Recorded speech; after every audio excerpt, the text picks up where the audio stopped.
So ito na mga kapatid, ang pinakamainit na balita. Naku po, nagsalita na naman itong ating pambansang senator mga kababayan, na si Senator Ronald Bato de la Rosa. Kasi nga mga kababayan, di ba, pinapatawag ng Tri-Committee itong mga fake news vlogger, na mga DDS. At ngayon mga kapatid, alam naman natin na gumagawa ng mga excuses itong mga vloggers ng DDS para lang hindi sila makapag-attend ng nasabing Tri-Committee hearing. Ngayon mga kababayan, itong si pambansang senador Bato de la Rosa mga kapatid, nag-react mga kababayan. Sabi ni Bato de la Rosa, kung interesado talaga sila na bigyan ng solusyon yung sinasabi nilang fake news, parang hindi pa siya kumbinsido mga kapatid, na fake news ang pinapakahalat ng ibang DD vloggers, ay dapat imbitahan nila lahat pati na yung mga vloggers na favoring the administration. Well, kung ako ang tatanungin mga kapatid, wala namang problema. Kung yung mga pro-admin, pro-government na mga vloggers, ako mga babae, hindi ako pro-admin, pro-government vloggers po ako mga kapatid, for the record lang. Ngayon kung ipapatawag kami mga kababayan tulad ko, na pro-government na vlogger, wala namang problema. Lahat naman ng mga itatanong na sa akin, halimbawa ako, lahat naman ng itatanong sa akin doon, sasagutin ko. Kasi nga mga kababayan, lahat din naman ng kinukontent ko dito ay base lang din naman sa mga balita na binabalita ngayon. Na kung saan nilalagyan ko lang ng sarili kong inputs, 'di ba? At sariling analyzation base sa aking nakikita at naiintindihan sa mga nangyayari.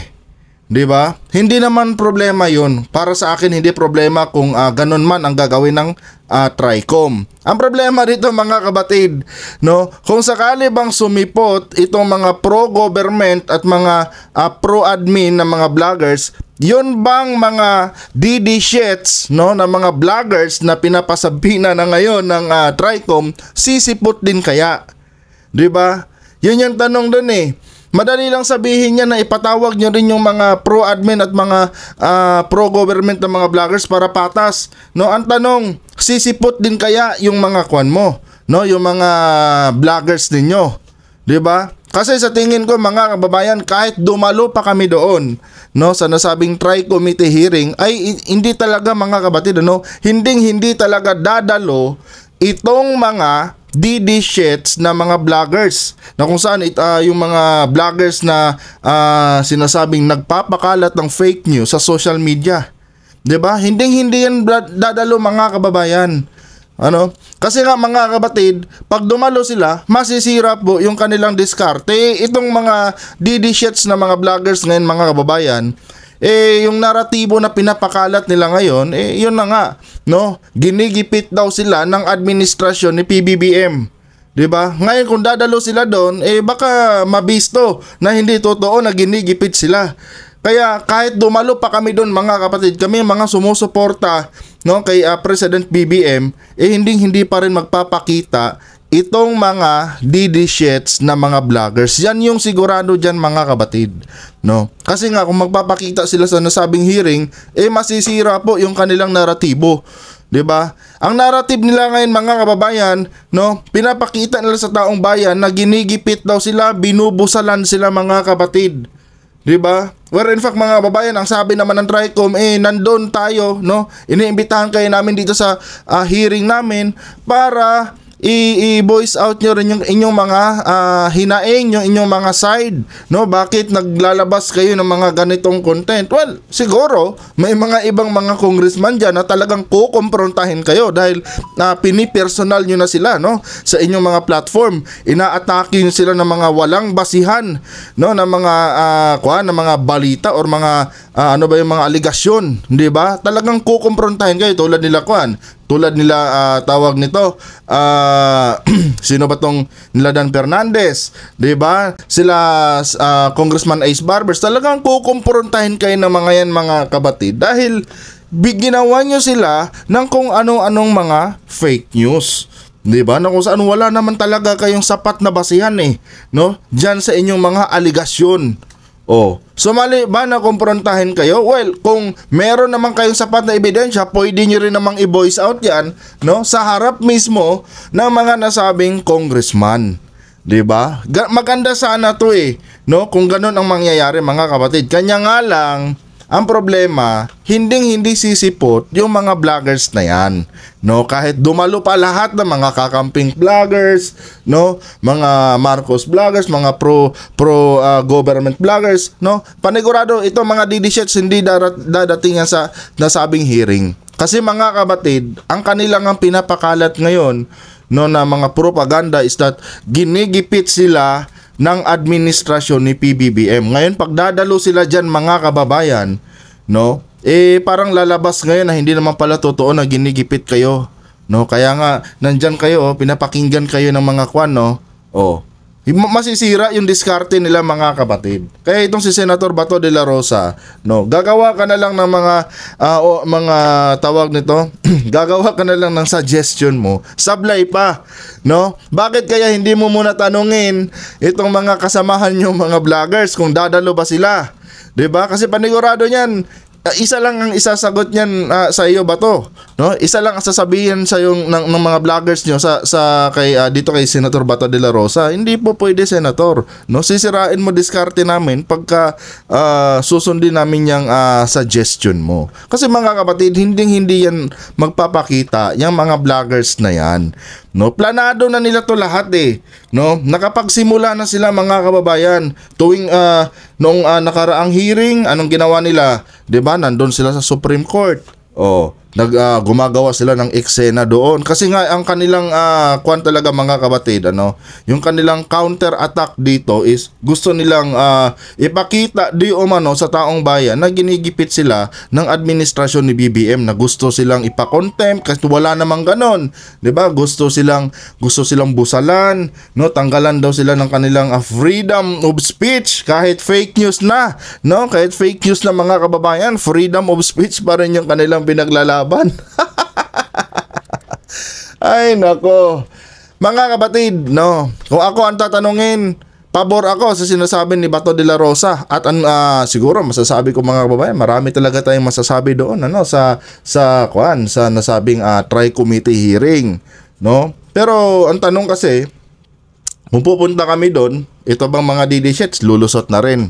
Kasi mga kapatid, kung sakali mang pupunta yung mga DD-shits na yan, ang dami ko talagang gustong kumprontahin dyan, mga kababayan, pagdating sa pagpapakalat ng fake news, no? Isa na dyan, mga kapatid, itong kanilang fake news vlogger na si Bisdak Pilipinas, no? Number 1 talaga yan, mga kababayan, sa nag-e-impluensya, no, dito sa mga Pilipinong sumusuporta kay Duterte.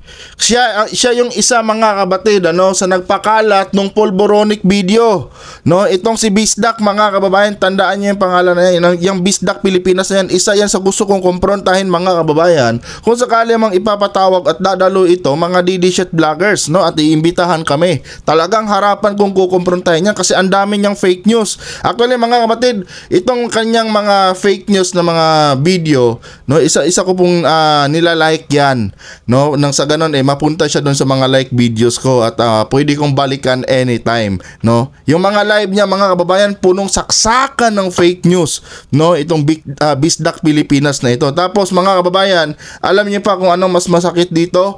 Ginagamit nila, no, itong mga platform nila, mga kapatid, para gatasan ang mga OFW. Number 1 talaga yan, mga kababayan, na hindi ko gusto sa ginagawa ng mga DD-shits, no, na mga vloggers, mga kapatid, dahil ginagatasan nila yung mga OFW, hinihingian nila, mga kababayan, gumagawa sila ng mga group chat at doon nila ginagatasan yung mga OFW na di umano walang pera si Tatay Digong.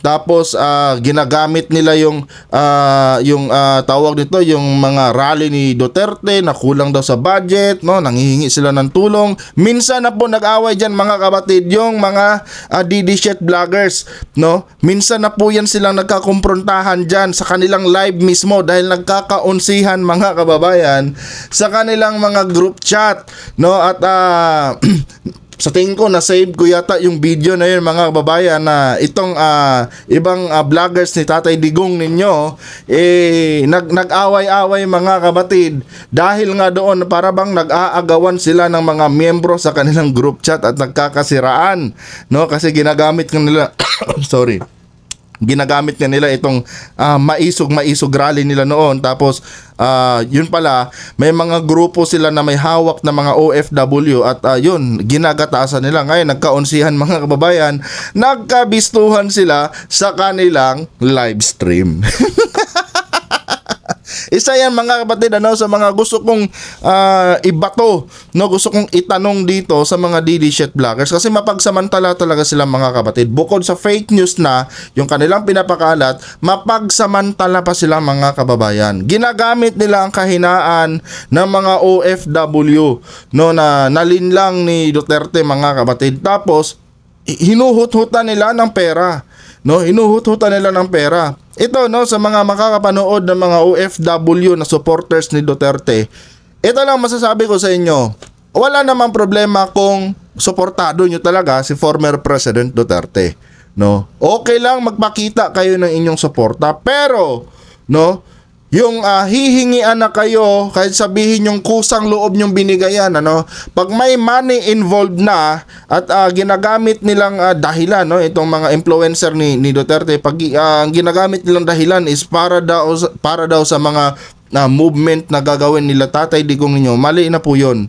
No, ako na po nagsasabi sa inyo, maging si Duterte, no, maging si former President Duterte, no, sasabihin sa inyo niyan, hindi po siya nang lilimos sa inyo sa kanyang laban sa Marcos administration. Kaya kung ako sa inyo na mga OFW, no, na ginagatasan itong mga DD shit vloggers, okay lang magpakita kayo ng suporta kay former President Duterte, pero never ninyong gamitin ang inyong perang pinaghirapan para lang sa mga politikong yan, no.